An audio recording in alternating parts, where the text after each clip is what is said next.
22 ফেব্ৰুৱাৰীত বিজেপিত যোগদান কৰিব ভূপেন বৰাই। ভূপেন বৰাৰ লগত আৰু কোন কোন আহিব বিজেপিলৈ? মুখ্যমন্ত্ৰী হিমন্ত বিশ্ব শৰ্মাৰ হাতত তুলি দিলে এক দীঘলীয়া তালিকা। হয়, 22 ফেব্ৰুৱাৰী তাৰিখলৈ অপেক্ষা।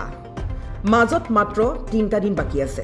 22 ফেব্ৰুৱাৰী তাৰিখে বিজেপিত যোগদান কৰিব ভূপেন বৰাই। ভূপেন বৰাৰ লগত আৰু কেইবাগৰাকীও নেতা যাব বিজেপিলৈ। মুখ্যমন্ত্ৰীৰ হাতত ভূপেন বৰাই তুলি দিলে এক দীঘলীয়া তালিকা। ৰাজ্যিক সভাপতিয়ে ঘোষণা কৰিব যোগদানৰ সময়।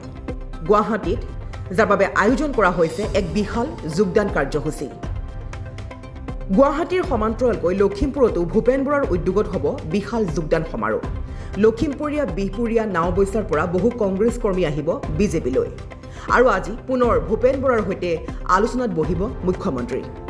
ইতিমধ্যে ভূপেন বৰাই সাজু কৰিছে দীঘলীয়া তালিকা। যিহেতু দীৰ্ঘদিনৰ পৰা কংগ্ৰেছত চলি আহিছিল বিদ্ৰোহ, ভূপেন বৰাই বিজেপিত যোগদানক লৈ সংবাদমেলযোগে ঘোষণা কৰিছে মুখ্যমন্ত্ৰী হিমন্ত বিশ্ব শৰ্মাই।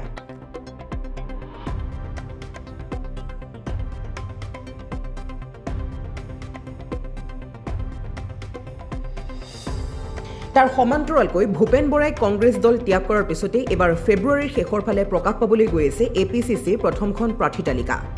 স্ক্ৰিনিং প্ৰক্ৰিয়া সোনকালে শেষ কৰিব বিচাৰে প্ৰদেশ কংগ্ৰেছে। সংবাদমেলযোগে এই কথা ঘোষণা কৰিছে গৌৰৱ গগৈ।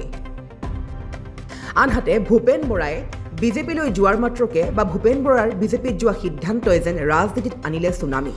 দলৰ উপেক্ষা আনে অন্য ৰাজনৈতিক উচ্চাকাংক্ষা। বহু বিস্ফোৰক মন্তব্য ভূপেন বৰাৰ।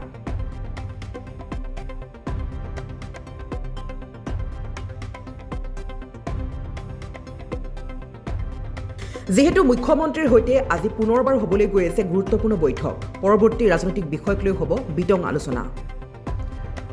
আজি সন্ধিয়া 6 বজাত সংবাদমেল সম্বোধন কৰিব ভূপেন বৰাই। ভূপেন বৰা যিহেতু এগৰাকী উজনি অসমৰ শক্তিশালী নেতা আছিল, ভূপেন বৰাৰ স্বাভিমান আছিল বাবে কংগ্ৰেছলৈ আহিল। আমি ভূপেন বৰাৰ বিৰুদ্ধে কংগ্ৰেছত আছিল বাবে কৈছিলোঁ, ভূপেন বৰাক কোৱা নাছিলোঁ। ভূপেন বৰাৰ বিজেপি যোগদানৰ পিছতেই মন্তব্য কৰিছে কেইবাগৰাকীও বিধায়কে। ভূপেন বৰা বুলি বিশেষকৈ নকওঁ, যিকোনো এটা ভোট কম হ'লে হৰাৰ অভিজ্ঞতা আছে।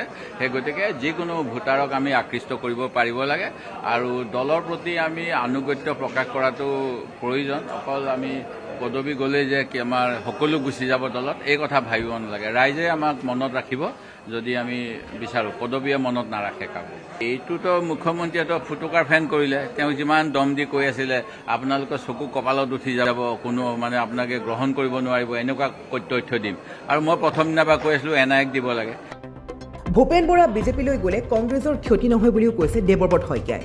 ৰাইজে আমাক মনত ৰাখিব, পদবীয়ে কাকো মনত নাৰাখে, এই কথা উল্লেখ কৰিছে দেৱব্ৰত শইকীয়াই।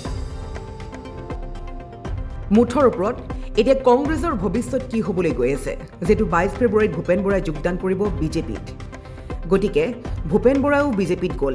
গতিকে কংগ্ৰেছৰ পৰা খেলিব পাৰিবনে এই মহাযুঁজ? কংগ্ৰেছৰ পৰা কোন কোন প্ৰাৰ্থীয়ে খেলিবলৈ সাজু হৈছে এই মহাযুঁজ? অৱশেষত জ্যেষ্ঠ নেতাগৰাকীয়েও দল ত্যাগ কৰিলে। কংগ্ৰেছৰ ভৱিষ্যত কি হ'ব পাৰে? আপোনালোকক জনাবলৈ পাই অতি আনন্দিত যে অহা 22 তাৰিখে তেখেতে ভাৰতীয় জনতা পাৰ্টীত আনুষ্ঠানিকভাৱে যোগদান কৰিব।